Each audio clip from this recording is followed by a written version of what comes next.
नमस्कार। फॉलोअप में आप सभी का बहुत स्वागत है। और इस वक्त एक बहुत बड़ी खबर निकलकर सामने आई है और ये खबर झारखंड हाईकोर्ट से निकलकर सामने आई है। आप सभी को पता है, खास करके जो झारखंड के नियुक्ति नियमावली से जुड़े हुए स्टूडेंट थे और खास करके वे जो नियुक्ति की आस में थे या फिर नियुक्ति होनी थी जिनकी, वो इंतजार कर रहे थे कि झारखंड हाईकोर्ट से आज नियुक्ति नियमावली को लेकर जो है क्या फैसला आना है। तो बड़ी खबर यही है कि नियुक्ति नियमावली को झारखंड हाईकोर्ट ने रद्द कर दिया है। अब आपके मन में ये सवाल होगा कि आखिर नियुक्ति नियमावली क्या थी, क्योंकि आप सभी को पता है कि 2021 में जो नियुक्ति नियमावली बनाई गई थी कि मैट्रिक और इंटर झारखंड से करना अनिवार्य है यहाँ पर झारखंड में नियुक्ति के लिए। इस नियमावली को झारखंड हाईकोर्ट ने अब से थोड़ी देर पहले रद्द कर दिया है। ये बहुत बड़ी खबर है जो हम आपको बता रहे हैं। हम अपने सहयोगी के साथ जुड़ेंगे और उनकी बात आप तक पहुंचाएंगे कि किस तरह से ये जो आज बहुत लोग बेसब्री से इंतजार कर रहे थे कि आज कोर्ट के तरफ से जो है क्या कुछ आने वाला है, और ये बड़ी खबर निकलकर सामने आई है। हमारे साथ हमारे सहयोगी मनोज पांडे फोन लाइन पर जुड़े हैं झारखंड हाईकोर्ट से, वो विशेष जानकारी देंगे। मनोज जी, क्या कुछ कोर्ट का जो है निर्णय वो आया है? इतना तो पता चल गया कि जो नियुक्ति नियमावली थी उसे जो है रद्द कर दिया गया है। ये यही निर्णय है जो एक राय का पहाड़ खड़ा था, एक जो बेरोजगारों की इच्छा खड़ी थी। आप गाड़ी रोक लीजिए, थोड़ा आवाज क्लियर नहीं आ पा रहा है। आपको बता दे सन्नी, आज जो नियुक्ति नियमावली झारखंड सरकार के द्वारा बनाई गई थी जी, 10वीं और 12वीं परीक्षा को आधार बना के कि जो बच्चे 10वीं और 12वीं की परीक्षा झारखंड राज्य से पास किए हैं उन्हीं को ये मिलेगा अधिकार कि वो राज्य की 3rd और 4th ग्रेड की नौकरियों में भर सके। इनके अलावा जो ये था कि हिंदी और अंग्रेजी को हटा दिया गया था और उर्दू को उसमें जोड़ा गया था, बांग्ला को जोड़ा गया था। तो इसको लेकर कई छात्र लगातार इसके खिलाफ में थे और खासकर आप यूं समझ लीजिए कि जिन जिलों में वहाँ की लोकल भाषा बोली जाती है उनको भी स्थान नहीं दिया गया था। तो लिहाजा इन सारी विपत्तियों और आपत्तियों को लेकर छात्रों ने रमेश हांसदा ने और उनके संग तमाम छात्र समूह ने हाईकोर्ट का दरवाजा खटखटाया था और हाईकोर्ट में इस फैसला सुरक्षित रख लिया गया था लंबी बहस के बाद। और उसके बाद आज ये फैसला आया और सरकार के द्वारा जो लिया गया था फैसला नियुक्ति नियमावली को लेकर, उसको हाईकोर्ट ने खारिज कर दिया, ये कहते हुए कि ये असामान्यता को पैदा करता है, सामान्य अवसर नहीं देगा सारे राज्य के सारे बच्चों को। आपको याद होगा सन्नी कि जब ये नियुक्ति नियमावली सरकार के द्वारा बनाई गई थी तो कई छात्र संगठन अपनी बात मीडिया में रख रहे थे, कई विपक्ष के लोग मीडिया में अपनी बात को रख रहे थे कि सरकार जानबूझकर ऐसा बना रही है जिससे ये भविष्य में कोर्ट के पचड़े में फंस जाए और रद्द हो जाए। आपको याद होगा कि 2021 की बात है और 2021 वो नियुक्ति वर्ष घोषित हुआ था सरकार के द्वारा कि हम अधिक से अधिक नियुक्तियां करेंगे और पिछली सरकार की नियोजन नीति को रद्द करके हेमंत सोरेन सरकार ने इस नियोजन नीति को बनाया था, लेकिन आज कोर्ट में इसमें भी खारिज हो गया। तो अभी जो तमाम परीक्षाओं का तैयारी कर रहे थे छात्र, चाहे वो +2 PG +2 वाला जो एडमिट कार्ड पे डाउनलोड कर लिया था बच्चों ने, वो सारी परीक्षाएं अब रद्द हो गई एक तरीके से, मान लीजिए। मैं वही आम भाषा में समझना चाह रहा था कि आज जो झारखंड हाईकोर्ट से जो नियुक्ति नियमावली और जिसे नियोजन नीति कह रहे हैं कि नियोजन नीति जो रद्द हो गई, इसका असर क्या पड़ेगा? जो नियुक्ति होने वाली है, अब निकलने वाली है, उस पर राज्य में जितनी भी नियुक्तियां हो रही हैं या वैकेंसी निकलने वाली थी, अब वो नहीं निकलेंगी जब तक राज्य सरकार एक नया बनाकर नियोजन नीति या नियुक्ति नियमावली जो कहिए उसको अगर सरकार लेकर सामने नहीं आती है तो वो तमाम परीक्षाएं रद्द है और स्थगित आप जो कह लीजिए छात्रों को इतना ही समझ में आना चाहिए। अभी जो सुप्रीम कोर्ट से ये जो टीचर वाले हैं उनके फेवर में डिसीजन आया था, पंचायत सचिव के जो कैंडिडेट थे उनके फेवर में जो डिसीजन आया था, तो क्या उन लोगों की नियुक्ति हो पाएगी या फिर नहीं हो पाएगी? दरअसल वो सारे रघुवर दास की सरकार के वक्त थे। रघुवर दास की सरकार ने जो नियोजन नीति बनाई थी, हाँ। वो 13 और 11 जिला, राज्य के 24 जिले में से 13 रिजर्व, 11 ऐसे सेपरेटेड कर दिया गया था। आपको याद होगा। और यही के झारखंड के लोगों के लिए ही अगले 10 वर्षों तक रिजर्व कर दिया गया था 3rd और 4th ग्रेड की नियुक्ति को। हाँ। आपको याद होगा, इसको लेकर काफी हो हंगामा हुआ पलामू से लेकर चतरा और लातेहार गढ़वा में, कि इससे जो पलामू, गढ़वा, चतरा और लातेहार इन एरिया में जो अनरिजर्व जिले हैं वहां पे आप बाहरियों का रास्ता खोल दिए हैं। हाँ। ऐसा करके तो अमर बावरी उस समय पर्यटन मंत्री थे, उनकी अध्यक्षता में बावरी कमेटी का गठन किया गया था और बावरी कमेटी ने तमाम दलों से राय शुमारी की थी। हालांकि कई दल उस समय लिखकर नहीं दिए थे कि उनकी इच्छा अपेक्षाएं क्या हैं।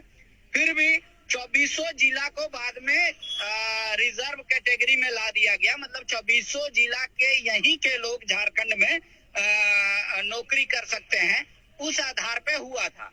अब वो चूंकि नियुक्ति नियमावली, उनका भी नियोजन नीति गलत था। हाँ। तब टीचर का आपको याद होगा कि झारखंड हाई कोर्ट ने खारिज कर दिया था, बच्चों को निकाल दिया था। लेकिन उनका टेन्योर हो चुका था, कई महीने वो लोग ट्रेनिंग करके पैसा उठा चुके थे।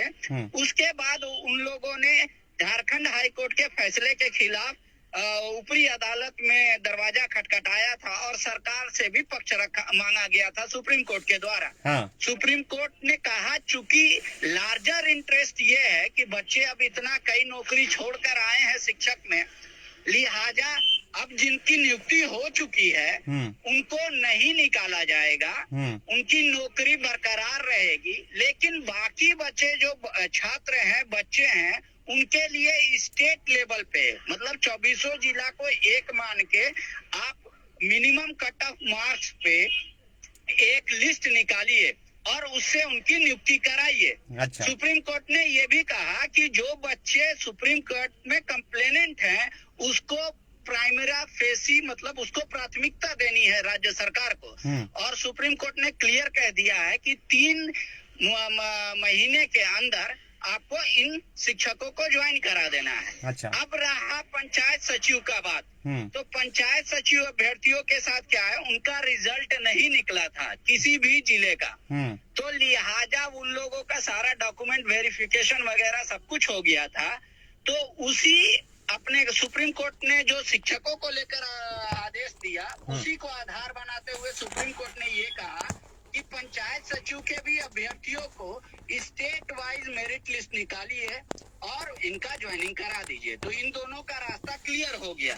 अब एक मामला और आता है, आपको याद होगा एक्साइज वाले को लेकर। एक्साइज वाले में 13 और 24 नहीं, स्टेट वाइज पूरा एग्जाम हुआ था। तो लिहाजा अगर संभवतः, मैं तो उतना कानून का जानकार नहीं हूँ, लेकिन अगर वो भी अगर सुप्रीम कोर्ट या हाई कोर्ट की अदालत जाएंगे और सुप्रीम कोर्ट के उस आदेश का हवाला देंगे, तो संभवतः उनका भी ये आदेश आ सकता है अदालत से कि इनको भी ज्वाइन कराया जा सकता है। तो कुल मिलाकर आप ये बता रहे हैं कि शिक्षक और पंचायत सचिव की जो नियुक्ति होनी थी उसमें अभी कोई बाधा नहीं होने वाला है? नहीं, चूंकि वो रघुवर दास के नियोजन नीति से था, पिछली सरकार का नियोजन नीति का मामला था। मतलब अब कुल मिला के स्पष्ट बात यह है कि हेमंत सोरेन की सरकार में जितनी वैकेंसियां निकली और जो वैकेंसियां अभी प्रक्रियाधीन है वो प्रभावित हो सकती हैं आज के फैसले से। बिल्कुल, हेमंत सोरेन की सरकार ने अभी कोई फ्रेश वैकेंसी नहीं निकाली है, आप इस बात को समझिए। हाँ। वो पारा टीचर का जो अभी जो +2 टीचर, पोस्ट ग्रेजुएट टीचर का निकला, जिसका एडमिट कार्ड डाउनलोड कर रहे थे बच्चे, जिसका एग्जाम है लगातार, वो एग्जाम पे इसका असर पड़ेगा। भविष्य में जो शिक्षकों की नियुक्ति करने जा रही थी विभाग, शिक्षा विभाग, जो बार बार वो कह रहे थे कि हम 50,000 शिक्षकों की नियुक्ति करेंगे, 26,000 करेंगे, हाँ। उस पे असर पड़ेगा। अच्छा। रहा पारा शिक्षकों का, तो पारा शिक्षकों का नियुक्ति नियमावली से कोई लेना देना नहीं है, क्योंकि वो ऑलरेडी पारा शिक्षक हैं, जिनको राज्य सरकार ने अब एक इंक्रीमेंट दे दिया है, 60 साल परमानेंट कर दिया है और उनको सहायक आचार्य शब्द से नवाजा है। अच्छा, तो ये उनका मनोज जी एक बात क्लियर कीजिए कि ये जो झारखंड हाईकोर्ट का जो फैसला आया है, इसके किसके फेवर में माना जाए? ये स्टूडेंट के फेवर में है या फिर सरकार के अगेंस्ट में है या फिर सरकार के फेवर में है, स्टूडेंट के अगेंस्ट में है? कोई भी फैसला अगेंस्ट और पक्ष में अगर आप देखेंगे तो कंप्लेनेंट के पक्ष में था। हाँ, अगर आप वैसे देखेंगे, मतलब जिसने रमेश हांसदा कंप्लेन के किया साथ था कि जितने लोग सरकार चाह का- रहे थे कि ये नियुक्ति नियमावली रद्द हो, उनके फेवर में है। हाँ, उनके फेवर में है, क्योंकि कोर्ट ने माना कि हाँ, जो रमेश हांसदा और बाकी लोगों ने कहा था, आरोप लगाया था कि सरकार की नियुक्ति नियमावली गलत है, नियोजन नीति गलत है, कोर्ट ने कहा हाँ ये गलत है, तो उनके पक्ष में है। तो क्या लेकिन तो सरकार को माना जाए कि झटका लगा?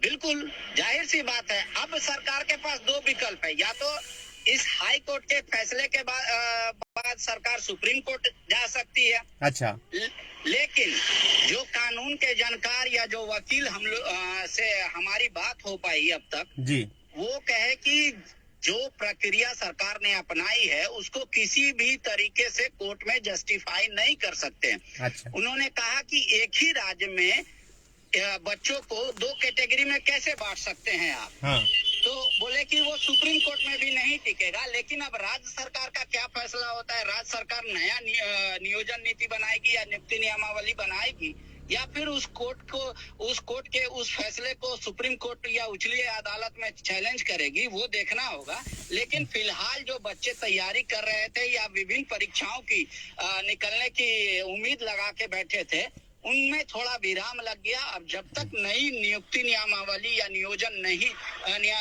नहीं बनेगा, तब तक कोई वैकेंसी नहीं निकल सकता। आप ऐसे समझिए, राज्य में सरकार ने कहा कि नियुक्ति होगी, सरकारी नौकरी हम देंगे। हाँ, तो पहला सवाल ही जो मन में आता है वो है किसको देंगे।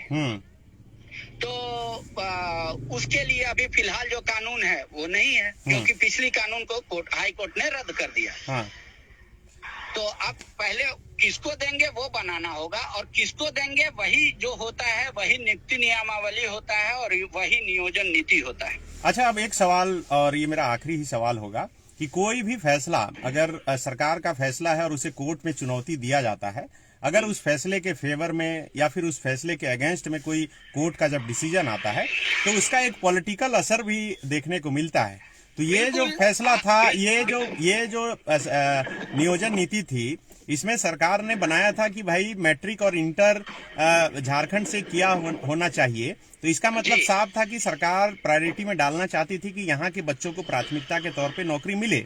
तो अब चूंकि कोर्ट का फैसला इसके अगेंस्ट आ गया, तो क्या माना जाए कि जिस तरह से हेमंत सोरेन की सरकार इससे पहले भी स्थानीय मुद्दे को लेकर जनता के बीच जाते रही है और कहते रही है कि विपक्ष नहीं चाहता कि यहाँ के लोगों को नौकरी मिले और तमाम चीजें, और उसमें कोर्ट से लेकर कई जगह जाकर जो है अड़ंगा डाला जाता है, तो अब माना जाए कि हेमंत सोरेन इसको जो है पॉलिटिकली रूप से जो है देखेंगे?